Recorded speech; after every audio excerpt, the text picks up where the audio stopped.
Hello friends. दोस्तों आज हम बीएनएसएस के चैप्टर 2 के सेक्शन 19 एंड सेक्शन 20 को देखने जा रहे हैं। दोस्तों आइए इसको डिटेल में देखते हैं। सेक्शन 19 बीएनएसएस जो पहले सेक्शन 25 सीआरपीसी था। दोस्तों जो सेक्शन 19 बीएनएसएस की जो हेडिंग है वो है appointment of assistant public prosecutor. दोस्तों सेक्शन 19 बीएनएसएस दोस्तों बेसिकली यही बात करता है कि असिस्टेंट पब्लिक प्रोसिक्यूटर की अपॉइंटमेंट की बात करता है। दोस्तों कौन अपॉइंट करेगा असिस्टेंट पब्लिक प्रोसिक्यूटर? दोस्तों स्टेट गवर्नमेंट करेगी। स्टेट गवर्नमेंट अपॉइंट करेगी एक से ज्यादा असिस्टेंट पब्लिक प्रोसिक्यूटर किसी डिस्ट्रिक्ट में कोर्ट ऑफ मजिस्ट्रेट के प्रोसिक्यूशन के लिए। स्टेट गवर्नमेंट के पास पावर है कि वो एक से ज्यादा असिस्टेंट पब्लिक प्रोसिक्यूटर को अपॉइंट कर सकती है। दोस्तों सिमिलरली स्टेट गवर्नमेंट के पास भी पावर है। सेंट्रल गवर्नमेंट के पास सेंट्रल गवर्नमेंट भी चाहे तो अपॉइंट कर सकती है। दोस्तों क्या अगर दोस्तों इसमें एक प्रोविजन दिया हुआ है कि अगर असिस्टेंट पब्लिक प्रोसिक्यूटर अगर अवेलेबल नहीं है किसी केस के लिए तो दोस्तों इसमें क्या तरीका है। दोस्तों आइए देखते हैं। दोस्तों क्लॉज 3 सेक्शन 19 का बेसिकली यही बात करता है कि अगर असिस्टेंट पब्लिक प्रोसिक्यूटर अवेलेबल नहीं है तब डिस्ट्रिक्ट मजिस्ट्रेट के पास पावर है कि वो किसी अदर पर्सन को असिस्टेंट पब्लिक प्रोसिक्यूटर उस केस के लिए अपॉइंट कर सकता है, लेकिन उसके लिए 14 दिन की नोटिस देनी पड़ेगी स्टेट गवर्नमेंट को। और दोस्तों पुलिस ऑफिसर, क्या पुलिस ऑफिसर को आप असिस्टेंट पब्लिक प्रोसिक्यूटर अपॉइंट कर सकते हैं? इसका जवाब है जी हाँ, आप अपॉइंट कर सकते हैं, लेकिन दोस्तों उसके कुछ रीजन है, कुछ कंडीशन है।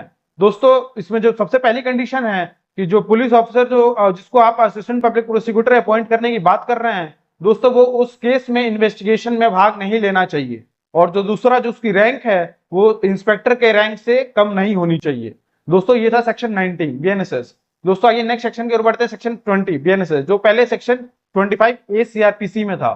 सेक्शन 20 की जो हेडिंग है दोस्तों वो है directorate of prosecution. Directorate of prosecution दोस्तों आइए देखते हैं कि ये कौन क्या होता है, क्या होता है, ये कौन बनाता है। दोस्तों ये स्टेट गवर्नमेंट के पास पावर है कि डायरेक्टरेट ऑफ प्रोसिक्यूशन का गठन करे।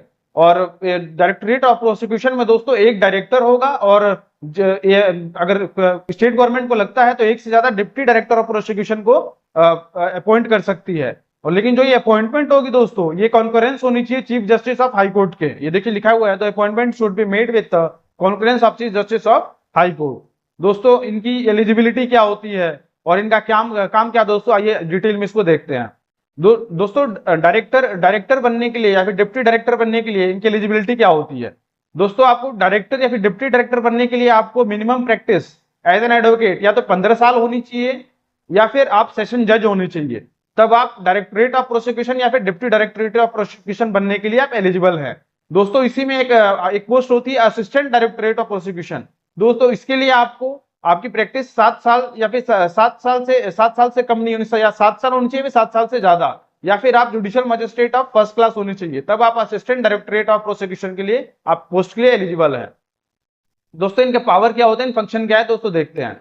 दोस्तों जो डायरेक्टर ऑफ प्रोसिक्यूशन है दोस्तों इसको जो 10 साल या फिर 10 साल से ज्यादा जो जिसमें पनिशमेंट हो या फिर लाइफ इंप्रिजनमेंट हो या फिर डेथ सेंटेंस हो, ये सब केसेस में इसका काम है कि इसको देखना और इसको जल्द से जल्द इसको स्पीडली खत्म कराना, इस पे निगरानी रखना इसका काम है। और जो डिप्टी डायरेक्टर होता है प्रोसिक्यूशन का दोस्तों, उसको 7 साल या फिर 7 साल से ज्यादा लेकिन 10 साल से कम के मामलों में इसको देखना होता है, इसको स्पीडली, इसको मतलब सही तरीके से हो, सही ढंग से हो, यही होता है डायरेक्टर ऑफ प्रोसिक्यूशन का। दोस्तों मतलब मकसद यही है कि जो जितने भी केसेस हैं वो सही तरीके से ढंग से चल रहे हैं कि नहीं, सही तरीके से खत्म हो रहे हैं, इसको जल्द से जल्द निपटारा करना, जल्द से जल्द खत्म करना, यही फंक्शन है। दोस्तों आज हमने चैप्टर 2 को पूरे तरीके से फिनिश कर दिया, खत्म कर दिया। नेक्स्ट वीडियो से चैप्टर 3 हम स्टार्ट करेंगे।